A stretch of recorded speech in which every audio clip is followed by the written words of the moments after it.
تایبەت سۆسیال میدیا لە کوردستان وەکو هەر وڵاتێکی تر کۆمەڵە خەڵکێک توانیوێتی ئیسیفادەی لێ بکەوە بەڕاستیش لە ئەسڵدا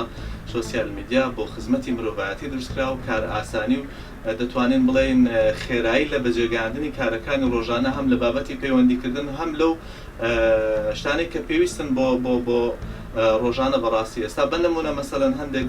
دەوائیراتی حکومی وەزارەتی پیشەسازی مەسەلەن تۆمارکردنی کۆمپانیاکان کە من وەک خۆم ئیسیفادەشی زۆرم لێبینیوە لە سۆسیال میدیا کە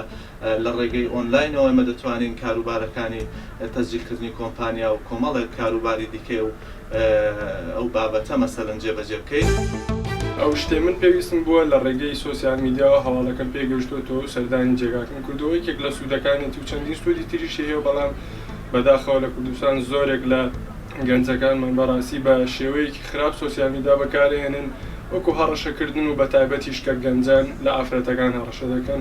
بەداخەوە خۆزگە و دیاردێنەوە. سۆشیال میدیا لە ژیان بگرە هەموو قۆناغەکانی ژیان ئینسان دەبێت بەلایەنی باشە بەکاریبێنێتن و